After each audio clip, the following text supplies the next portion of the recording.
Hello everyone, वीरक classes में आप सभी का स्वागत है। इस वीडियो में हम साइंस के क्वेश्चंस करेंगे।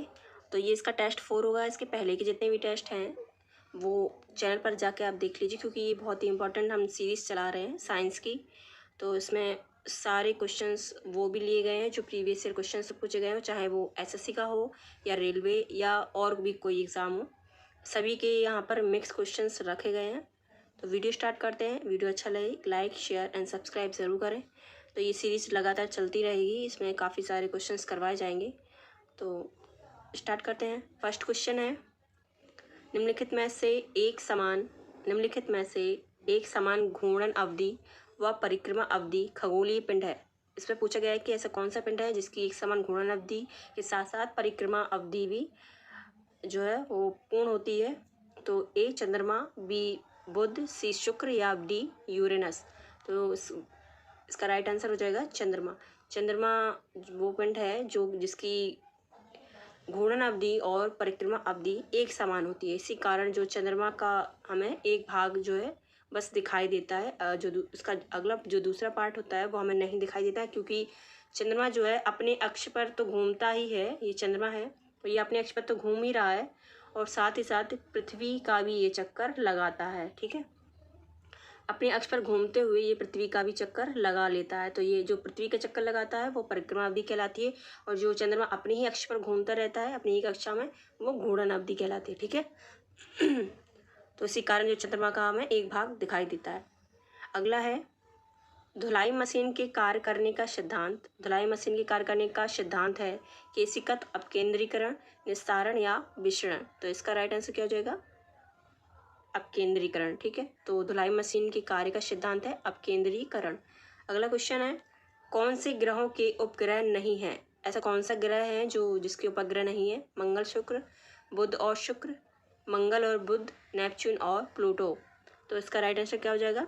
बी, बुध और शुक्र ऐसे दो ग्रह हैं जिनके उपग्रह नहीं है। ठीक है, सबसे ज़्यादा उपग्रह किस ग्रह के हैं ये आप हमें कमेंट बॉक्स में बताएं। ठीक है, प्लूटो जो है ग्रह नहीं है। अब टोटल 8 जो हैं वो ग्रह हैं। अगला क्वेश्चन है, सूर्य की निकटतम ग्रह है। सूर्य का सबसे निकटतम ग्रह कौन सा है? ए बुध, बी शुक्र, सी पृथ्वी और डी मंगल। तो इसका राइट आंसर हो जाएगा बुध। तो सूर्य की निकटतम ग्रह जो है वो बुध है। ठीक है, अगला क्वेश्चन है, जिस मंदाकिनी या गैलेक्सी में सौर मंडल है उसका नाम क्या है? जिस मंदाकिनी में सौर मंडल है उसका नाम क्या है? एंड्रोमेडा, आकाशगंगा, रेडियो मंदाकिनी या मैजेलेनिय या फिर मैजेलेनिय मंदाकिनी। तो इसमें से कौन सा राइट आंसर है? आकाशगंगा। ठीक है, तो हमारी गैलेक्सी है आकाशगंगा में है। ठीक है, आकाशगंगा सौर मंडल में है। अगला है, खगोलीय दूरी का मात्रक है। खगोलीय दूरी का मात्रक है एंगस्ट्रॉम, किलोमीटर, समुद्री मील या प्रकाश वर्ष।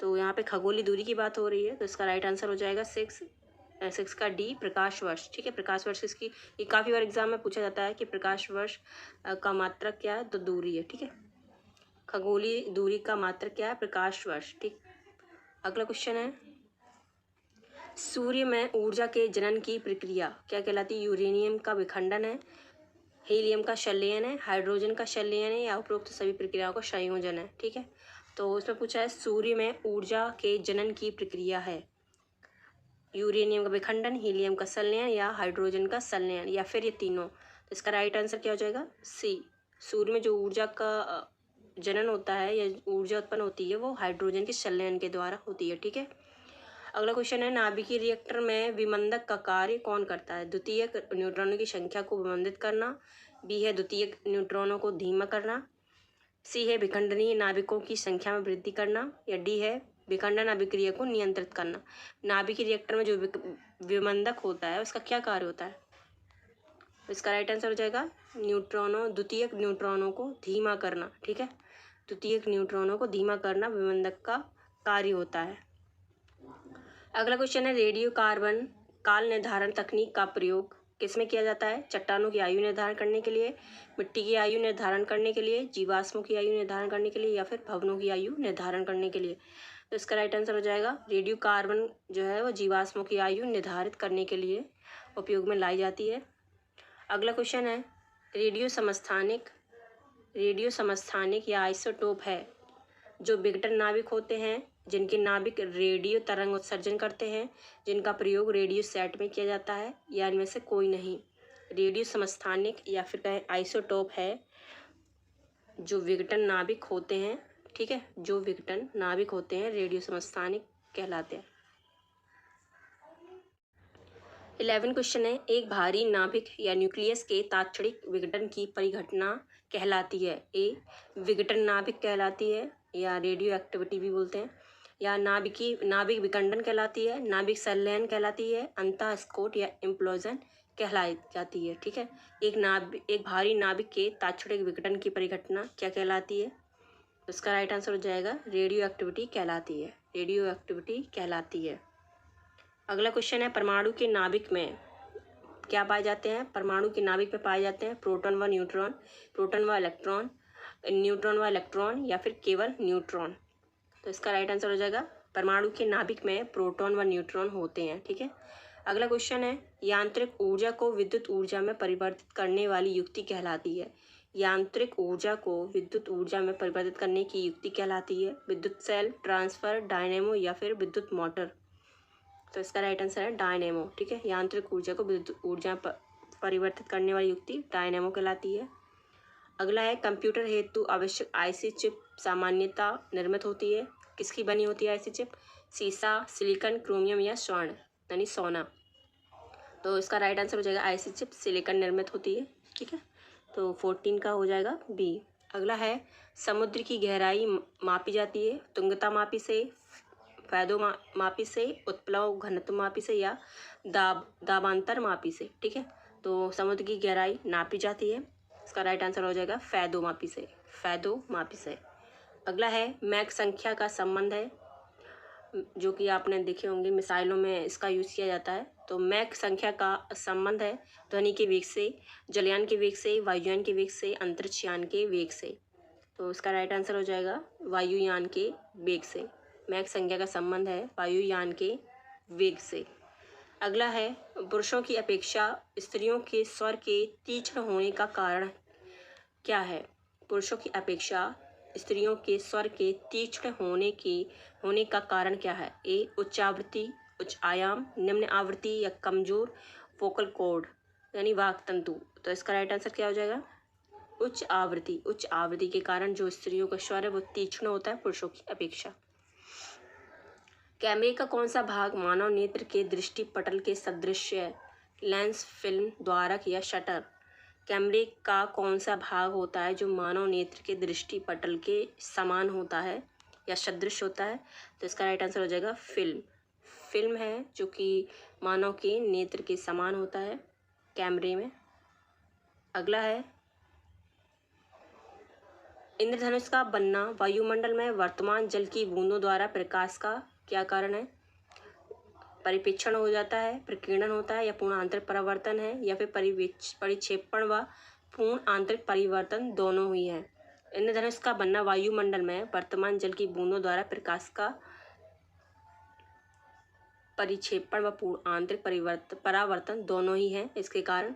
ठीक है, इंद्रधनुष का बनने का कारण होता है परिक्षेपण व पूर्ण आंतरिक परावर्तन दोनों ही है। ठीक है, अगला है, पूर्ण सूर्य ग्रहण में सूर्य का कौन सा भाग दिखाई देता है? कोई भाग नहीं, किरीट यानी कोरोना, वर्णमंडल यानी क्रोमोस्फियर, प्रकाश मंडल यानी फोटोस्फियर। तो पूर्ण सूर्य ग्रहण में सूर्य का कौन सा भाग दिखाई देता है? तो कोरोना। ठीक है, यानी किरीट। अगला है, उबलते पानी की अपेक्षा भाप से अधिक झुलस होती है, क्यों? उबलते पानी की अपेक्षा भाप से अधिक झुलस होती है यानी जलन ज़्यादा होती है भाप से चलने के कारण। तो वो क्यों होती है?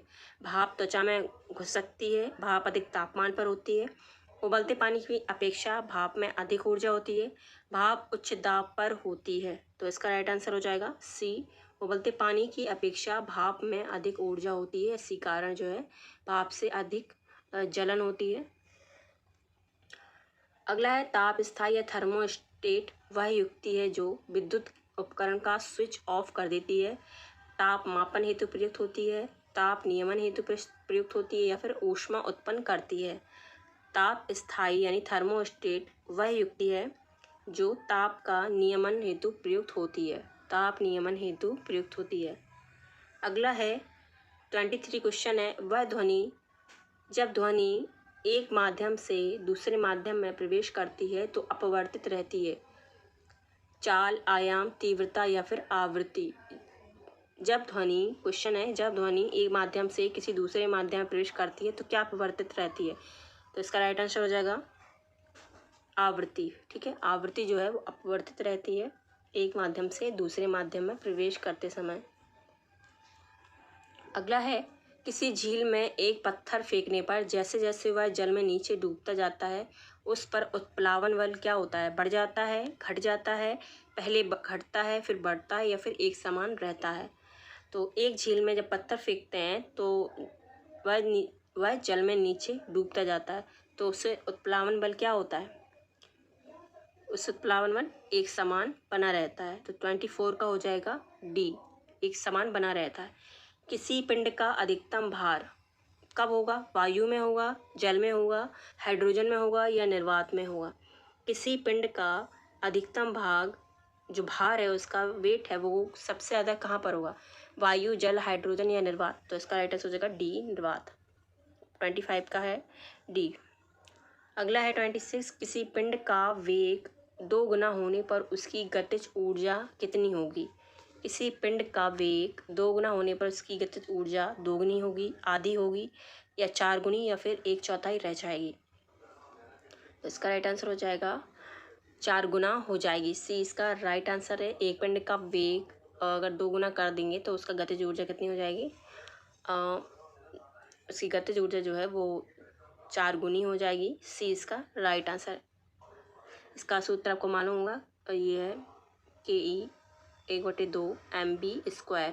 ठीक है, तो वेग को अगर हम यहाँ पे 2 रख देंगे तो यहाँ पर ये क्या हो जाएगा? 4 हो जाएगा। तो KE क्या हो गया? 4 गुना हो गया। ठीक है, यहाँ पर आपको सही से नहीं दिख रहा होगा, फिर से कर लेते हैं।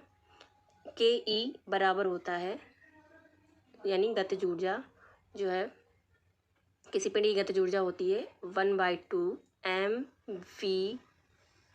ठीक है, mv²। तो यहाँ पर ये तो क्या बोलते हैं इसको, ये v हम रख देंगे यहाँ पर 2 गुना, तो इसका होल करेंगे तो हो जाएगा कितना? 4। तो KE बराबर क्या हो गया? 4। ठीक है, अगला है, भू स्थिर या तुल्यकाली उपग्रह जियो स्टेशनरी सैटेलाइट के घूर्णन का आवर्तकाल कितना होता है? 24 घंटे, 30 दिन, 365 दिन या निरंतर परिवर्तनशील है? तो इसका राइट आंसर क्या हो जाएगा? भू स्थिर या तुल्यकाली उपग्रह जो जियो स्टेशनरी सैटेलाइट होता है वो 24 घंटे का इसका घूर्णन आवर्तकाल होता है। ठीक है, तो 24 घंटे का घूर्णन का आवर्तकाल होता है, इसका समय होता है। अगला क्वेश्चन है, लास्ट है, नदी में तैरता जलयान जब समुद्र में जाता है तो क्या होता है? थोड़ा सा ऊपर उठ जाता है, थोड़ा सा नीचे डूब जाता है, एक ही स्तर पर रहता है या जलयान के निर्मित पदार्थ के अनुसार थोड़ा और डूब या उठ जाता है? तो इसका राइट आंसर क्या हो जाएगा? ए, थोड़ा सा ऊपर उठ जाता है। जब नदी में तैरता हुआ जलयान समुद्र में जाता है तो थोड़ा सा ऊपर उठ जाता है। ठीक है, अब फिलहाल इस वीडियो में इतना ही है, मिलते हैं अगली ऐसी